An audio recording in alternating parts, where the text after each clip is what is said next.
Welcome to Fuck Your Fears. This is podcast episode 1. In our introduction, we let you know that you'd be hearing stories from different women and how they navigated the world of work and their personal lives. So today we have Sarah, our co host for the podcast, and you'll get to learn her story.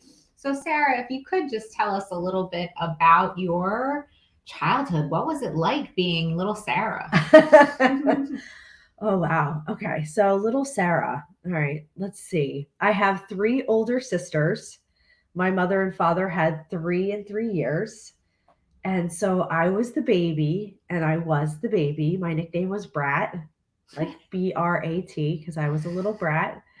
But I was a very happy baby. It's funny because I'm always smiling. And like I see pictures of myself. Oh my God, I have the cutest picture. I should pull it up. Um, and maybe we'll put it up at some point so you guys can see it.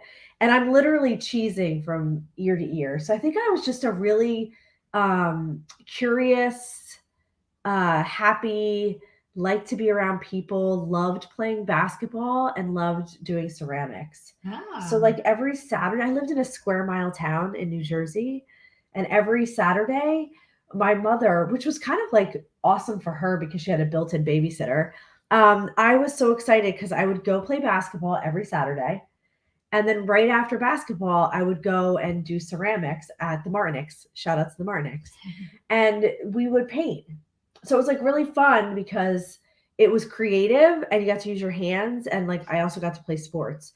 And so I think those were two huge pieces of my childhood.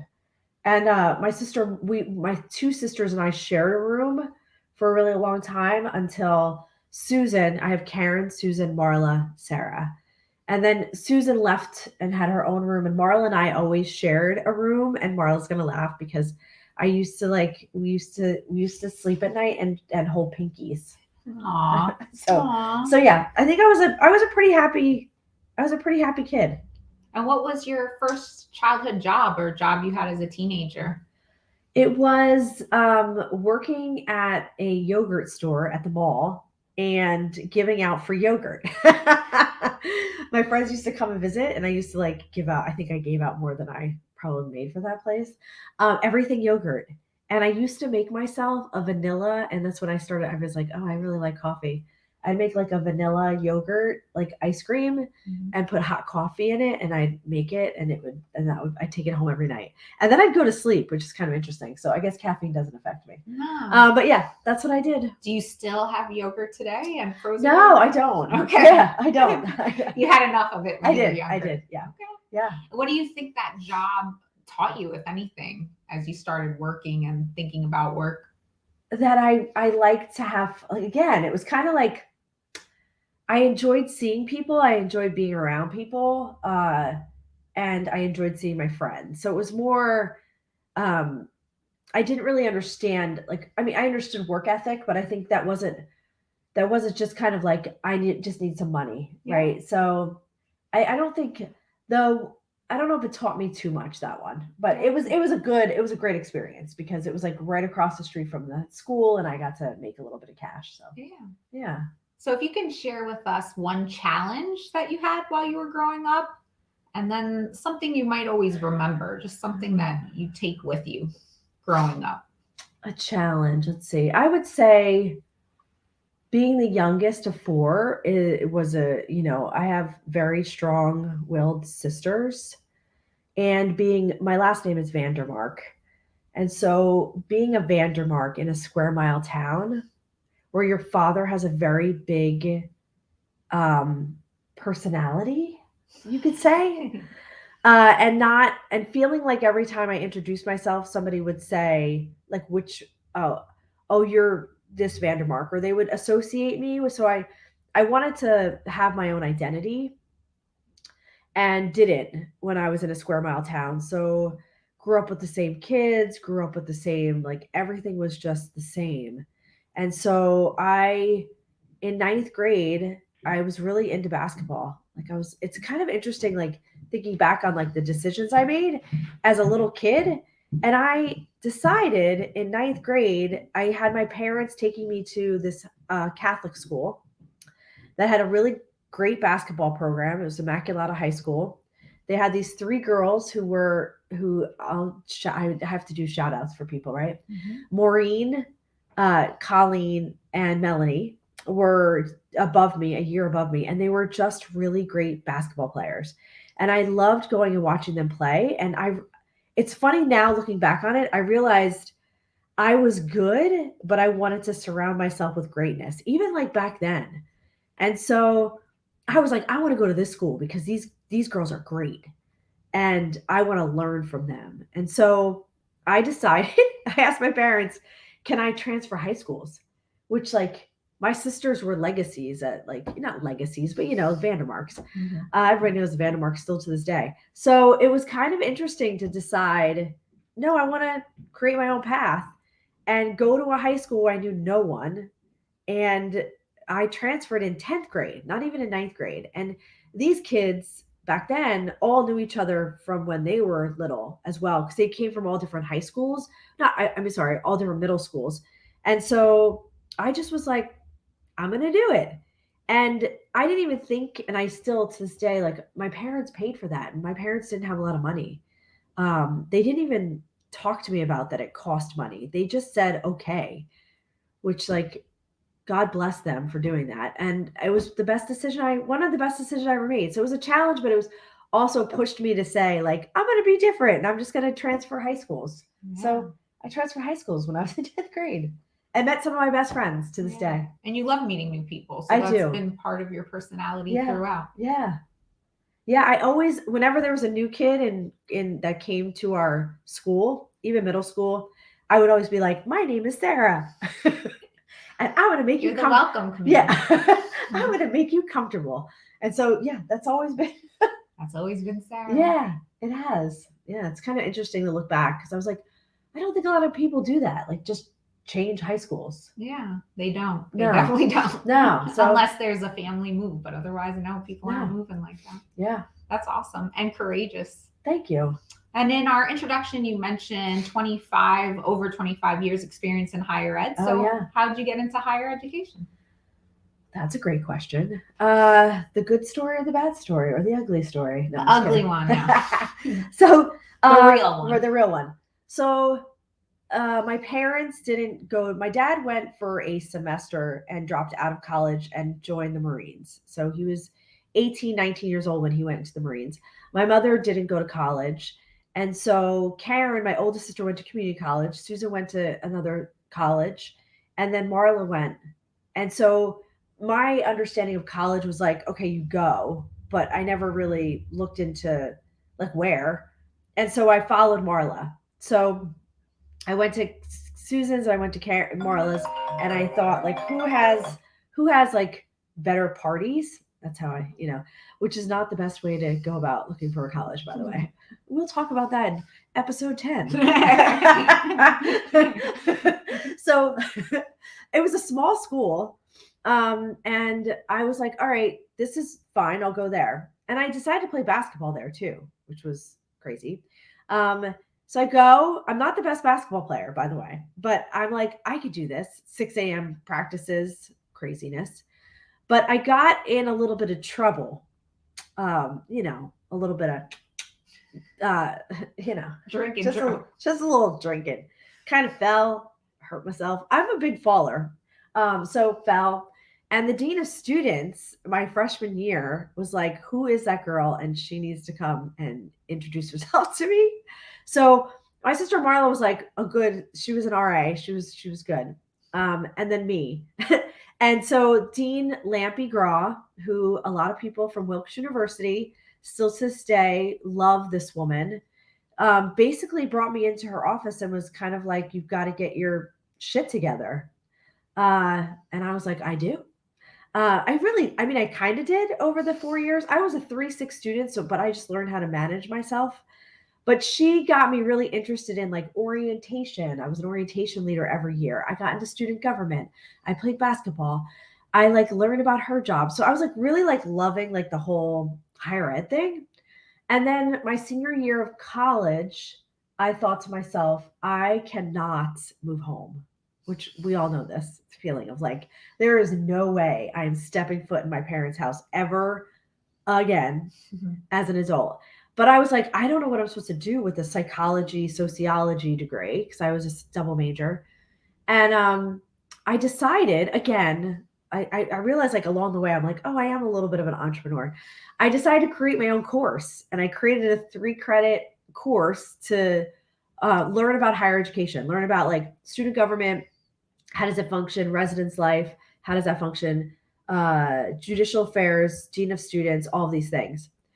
And so when I was doing that, I have a kind of a funny ha-ha story, but I don't want to get Dean Lampy in trouble. So maybe that'll be in a next episode. We'll invite Dean Lampy. No, she passed away. Aww. So all the students so loved. I mean, she was like near and dear to so many people, but she was funny. So I mean, she'd probably crack up that she even remember like that. I remember the story, but and there was a student, and if one day I will send this to him. He got in trouble, and he was out in the hallway, and I was like, "What'd you get in trouble for?" Well, he got in trouble with pot. You know, back in the day, you're not allowed to have. You know, now, touche, have pot. And I was in there, and so I was the little person in the corner for judicial affairs, and I wasn't supposed to like be there. Like I was only learning and observing. And it was all like the adults around the table. And Dean Lampy forgot that I was there. And she was like, "Who's taking this home?" And she was like joking, wink, wink, not joking. And then they were all looking at her like Sarah's in the corner. And and she was like, "Oh, I'm just kidding." And she's like, "Ha, ha, ha, ha." And I loved this woman because of that, because she was so real.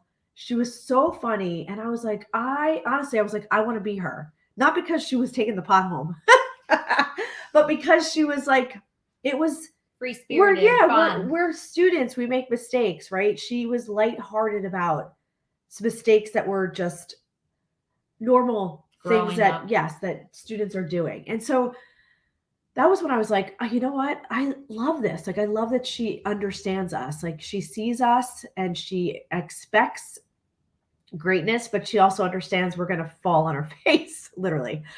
So I appreciated that. And so I decided to go into higher ed. I had no idea you could even do it. And started applying to all these master's programs because I was scared because I didn't think I'd get in. And then I got into Northeastern, and I actually got into Northeastern, and there was like this grad assistant program. And that grad assistant program, I interviewed when my mother came up. We took a train. Boston was like, that was like my aha moment of like, I need to be near a city or in a city. And they took me as a student, and they paid for my entire education. So I worked in the residence halls. I met Steve Westhort, my bestie. And Steve was my first boss. And I went to Northeastern and had everything paid for and a stipend. And it was the best experience. I met some great people there and fell in love with Northeastern as a university. And so that's how I got into higher ed. Was kind of I don't want to say a fluke, but it was like figuring and transitioning and asking so many questions as an undergrad because I had no idea what I was supposed to do with the rest of my life. And so went to Northeastern, and the rest is history. So that was 25 years ago almost. It's crazy. And through those 25 years, you've had different bosses, different supervision styles, different leadership styles. So how did you decide how you would be a leader in higher ed? I know it's a long question, and no, it's funny because I think I learned more from the people who mismanaged me and didn't know how to lead. I've had more bad leaders than I've had good leaders. Now, shout out to the good leaders, Charlie Fay and Michael LaCourse. I don't want you to think that you were bad lead. You're not part of that cohort. Our fearless board members. Yes, our fearless board members, meant for life. Thank you. I would say there are more people who do not know how to lead than they like supervision, leadership. I think for like 10 years, I wrote my own evaluations. You know the story, Grace. Yes, I do. I know it well. And we're wonderful with our evaluations. I am a superstar because I get to evaluate myself. So I think like how I learned how to lead is how what I expect of myself. And I think it was seeing like what I would never want. And I want feedback and I want to work in a team. And I think basketball like helped like being around other people, but I also had bad basketball coaches. So, there's some that are really good leaders that you kind of gravitate toward. And I don't feel like I had a lot of that when I was. It's a great question. And I think it was honestly like being an academic advisor and having somebody like Charlie believe in me was like, okay, this is good. You need somebody who believes in you. But I think it was once I knew I wanted to move up and be a director, it was like I need like-minded people around me. And I need people who compliment me that aren't the same as me. And so Grace and I have worked together for over 10 years because she compliments me. She's like-minded in the sense that she cares even more about students than I do. I mean, I care a lot about students, but this one over here is like amazing. And she's organized better than I am. And she just compliments, like, we fit well together. I think if she was the same as me, it would be a disaster because I'm all over the place. And so I think it was like learning how do you put the pieces of your puzzle together and your team together. And your team together. I'm like, what am I lacking? I want people who care about students. That's number one. That's like number one. Yeah. And it's like, if I'm going to move up and like create something, then everybody has to have that in common. And then what else are they bringing to the table? So I think I don't want to say I learned it on my own, but it's like a lot of it I did. I learned from like mistakes. Yeah. And that's why it's okay to make mistakes. Everyone listening, it is okay to make mistakes. We all do it. We all hate that we do it. But we all learn from it. And you can only really grow from it. Well, I mean, she yelled at me once. I mean, I've been yelled at a lot, but I appreciate that because it's like honestly, remember that when I became an executive director. She was the director, and I was still acting like the director and like overseeing her area and not telling her. And what did you do? Do you remember that? Yeah, I call it managing up, and my team does it for me now too. Yeah. So shout out to Jasmine and Kelly. They all who work with me now know to manage up too, but we forget sometimes. So I told Sarah, look, you don't even have to worry about advising. I got it because she had other departments now that she was also overseeing. So I can, handle it. Yeah. So I was just letting her know, she'd been doing it for so long, overseeing our one area of advising.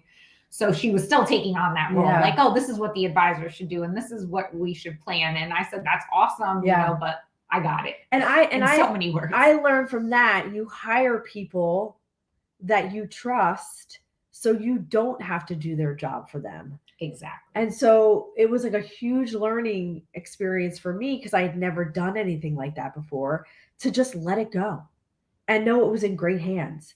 And it was like helpful for me because I didn't have to oversee, 7 or 8 people because Grace and Grace and I would talk about those 7 or 8 people. So it was like and I learned from that, like all the people that I now like, okay, these are good directors. These are who, because then your job becomes so much easier. Yeah. When you have the manage up, like you said. Yeah. And Sarah was my supervisor, and she also helped me grow into a supervisor. She I think an important part of being a supervisor is being able to be open with your team, even through hard conversations. So I have random fact about me. I have a really good memory. So sometimes I'll remember a lot of things that, I don't realize like day to day, some people may not remember. And so Sarah took me to the side after a meeting, and she shared, she's like, Grace, sometimes you can sound, I can't think of the word right now, but I was sounding too like we were like little babies. Yeah. It was like you condescending is the word. It came to me. Yes. And I didn't, it was no other word but condescending. It was condescending. Yeah. But it wasn't, she didn't mean it that way and then her reaction was hilarious because she's like, Sarah, I've worked with little children my entire life. I'm like, we're not little children. Yeah, so it's like a habit you have to break in a new role in supervising adults and professionals. And so that's why I shared the story, because Sarah, as a supervisor, felt comfortable enough to bring that to me. And sometimes supervisors don't have these rough conversations. They just write up a bad evaluation at the end of the year. So shout out to Sarah for having those open conversations, even when it's difficult, because I'm also her friend, right? So I'm sure it was hard for her to be like, but she knew she had to do it, right, to make me a better leader. You know, she didn't want me to fail, so she was going to let me know the facts, and that was appreciated. And then I didn't know, right? Sometimes we don't know unless someone points it out, like Sarah said. Steve, actually, he just said this the other day. We were out, and he's like, how about when you failed at, you know, closing of the residence halls at Northeastern? I was like, oh, we're going there. And I literally, he was like, you're going to close the whole residence hall. Now it's 550 students, right? And I prepared nothing. I'm not joking. Like when I say like, there's keys. They all like, I kind of was like last minute, like you over there, you here, it was bad. It was bad. And I still remember going into his house, his like apartment, and sitting down and him going, that was horrible. And I just started crying because I didn't know how else to react. But it was honestly like the best lesson, because he was like, you are not a big picture thinker. And now I am all the time big picture. Like it's the first thing I do is like, okay, let's go to the end of this event. What does the end of the event look like? Let's work backwards. Let's look at the big picture. So I'm like a huge big picture now because of that lesson. Mm-hmm. And if he didn't he wanted me to, I mean, Steve, you didn't want me to fail, but you kind of knew I wasn't going to do. He was pushing you to try something different and see how it works. Exactly. Yeah. And he didn't step in to save me, which a lot of people will say, step in and not let you fail. And then there's no lesson learned because you didn't have to do anything. Oh, you know that example. It's like, sorry, but it's like when I always say this about my mother. Sorry, Mom. But it's kind of like, you know, I'm going to kind of sort of act like I'm doing the dishes, but then she's going to walk over and be like, you're doing it all wrong.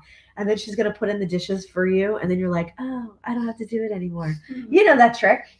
So if you step in and do that as an adult, the person's going to be like, they're going to do it for me anyway. Yeah. So I'm glad he did it because I was like, oh, crap, that was bad. Yeah. So, so 3 generations, right? Supervision of Steve to you, from you to me. Yeah. Yeah. And now with all this experience, what made you kind of go the entrepreneurial route?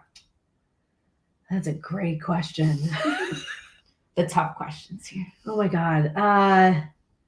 Because I've chosen the hard road. No, I'm just kidding. I do. I still am like, oh my God. So it's like the whole why we wanted to do this is like one of the reasons is like talking about imposter syndrome and like, can I do this? Like, is this right for me? And I'm still like, I wake up and I'm like, what am I doing? Why am I doing this? So I have to like put my why always in front of me of like, why am I doing this? And I felt like I became a director and then an executive director. And then I got a really bad job as an assistant provost. And again, climbing the ranks, getting titles like meant something, right? Look at me. I'm an assistant provost. Miserable. Which is a whole nother, we'll do another podcast on that experience. Let's just say that. And then I had a boss that believed in me and I became an associate provost who then made me a senior associate provost who made me a dean. And which was amazing. I had all the titles, but I was like, and hey, shout out to Utah. Beautiful. Love you. Most gorgeous place ever. But I'm a Jersey girl. And I had written a nonprofit a long time ago, over 10 years ago, and was sitting on it and was thinking to myself, either you're going to do this or you're not. And are you going to have regrets? And I knew I'd have regrets. And Grace and I have always worked with like first generation students. We've mostly worked with students of color, and we've loved to watch the success of these individuals. And I thought a huge component of these students not being successful is money and like financial barriers. And like, these are smart people and they should not have to drop out of school. And they're doing the right thing by taking care of their families and like making these decisions that are hard decisions. And how can we have an impact where we could take away those barriers and like have an impact on these students? And so I felt like my impact wouldn't be as a president or a provost, which would be my next role. And I was like, am I chasing a title, or am I going to do what's meaningful to me? And so I decided to stop chasing the title and be okay with where my journey is going to go. And so I took a leap of faith. I put my dogs in my car. I drove across the country. My beautiful boss out there, Michael LaCourse, who's on my board, like let me come across the country and work remote until December, which was amazing. My team is amazing out there. I still say my team. Sorry, I still do it. They're not my team anymore. It's very recent, though. It is very recent. Just left her job in December. December 22nd. Yes. So it's not February. It's March 3rd. So yeah, this is new and exciting and scary and all the words that you want to put. And I was saying overwhelming, and I've chosen to not say overwhelming anymore. It's extraordinary. Very extraordinary. Very extraordinary. That's the new word. That's the power of our mind and the words we use. Words we use. Because I when I say, oh, and it's like a Brene Brown, you can like see in Oprah, they were talking about it, but the word overwhelming does make me feel a certain way, and it like makes my chest kind of like sink in, and I get like inward, and I think of everything that has to be done, and I get so like extraordinary. And so I had to change the word, and that's going to be my new word, is extraordinary, because it's like, this is going to be extraordinary because it's going to happen. It's just little day by day. So now I'm like, what am I doing today? What are we doing today? What can we get done? And setting expectations and goals that are actually manageable. And then this is Grace's idea. The podcast. Yeah, I've always wanted to do a podcast. Yes. And I was like, let's do it, Sarah. Yeah. You're back in Jersey. And why did you always want to do a podcast? And this is about me, but what about you? I really like learning people's stories and interviewing and getting the information out there. And I know I have a lot to share too, but I've always been a little bit shyer. But I feel like a podcast would be a good way to share the information that might be helpful to people. Yeah. So it's kind of why I always wanted to do it. I love it. Yeah. And now I'm thinking of another word. We talked about words being important. What empowers you, Sarah? What makes you feel empowered? It's a tough one. That is a tough one. But we're looking to empower women, so. What makes me, I would say, surrounding myself with other empowered people. Like, I like smart people. I like nice people. I like people who have good intentions. I say that empowers me. Like I get rejuvenated by, seeing students and like seeing the teams that have been built. Right. So like, I think that is what empowers me, is like, I built a team, and Grace is building that team, and like, so there's still people on that team that we created together, and to that I feel like empowers me, is to see like these people would still work for me or for her to this day. Yeah. And so that's what I think empowers me, is like, I know I could call some individuals that have worked for me and know I have done a good job. And so I do know that's one of my, like, that is something I could say I do very well, is I'm very good at leading and letting people direct their own people, I guess you could say, and understanding the balance and being friends with these people. Like, I'm friends with them. I think a good example is Mark. Hi, Mark. Mark was, I know, he always will be, sorry, but he is director for orientation out at Utah Tech right now. And we loved hiking together. And I just became a hiker when I got out there. And so he'd have like an orientation, or we'd have something like a big event. And I'd say, let's debrief over a hike.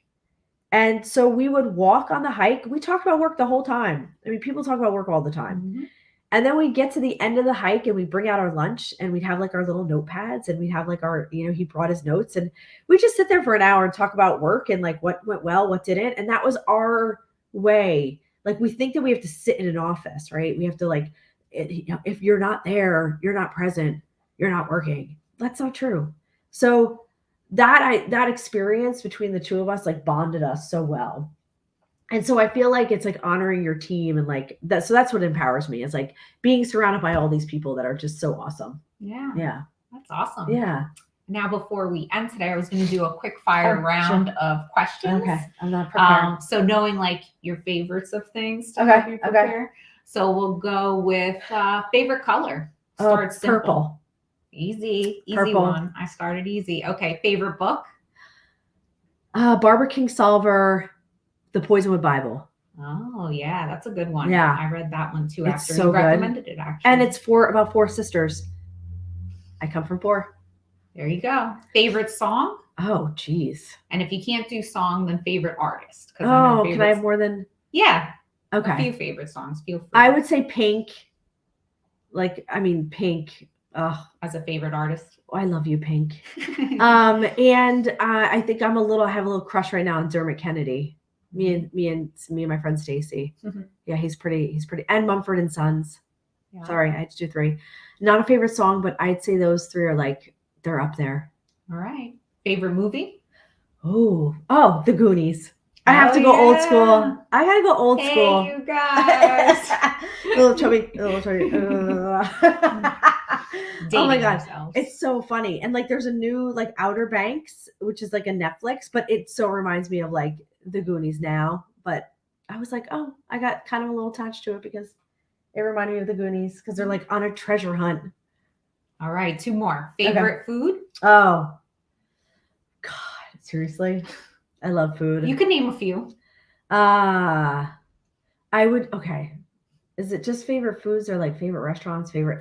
I love food. Did I say that? Pizza, eggplant parm.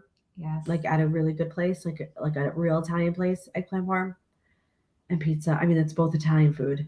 But then it's like a second would be Thai. Mm-hmm. A third would be sushi. Oh, yeah. I like food. Good. I'd say those are like, the top. The top, yeah. Thanks. And then last one, favorite vacation spot? Oh. Or favorite place visited so far? I'm back in New Jersey and I can just say, you see that little picture right there? We've been missing that. Where the fuck is it? Where is the sun? So anywhere sunny. Anywhere sunny. I'm so sad because it hasn't been sunny. And Utah, southern Utah, it's sunny 24/7. And so I felt very, very alive there, and I feel very dead here lately. We got to get her one of those lights, everybody. I do. I need one of those lights. Like where, I want it. The sun. Yeah. I want that. That's right there. That sun. So I'd say any beach, anywhere where there is sun and warmth. I love you, New Jersey, but damn it, we need more sun. Where is the sun? Here comes the sun. It's going to come out eventually. Driving me crazy. So thank you, Sarah. Thank you, Grace. And you'll get to learn more about Sarah. She's, our co-host, me and her on Fuck Your Fears. So make sure to check us out on our YouTube channel as well. Make sure to follow us on Instagram at f-your-fears. And you're good. Check out our website as well. Look at you, Grace. Yeah. All right. And don't forget about our non-for-profit as well. Yes. Visit the website there. Yes. Donate. Yes. Donate. Please donate. We try to get students through college, graduated, and jobs so that they don't have to worry about any of the barriers that have been put in front of them in the past. And you could contact us on our website too. And, we could give you more information. Especially if your companies are interested in offering co-ops and offering to sponsor students. We would love that. So thank you. Thanks, everybody. Thank you. Bye. Bye.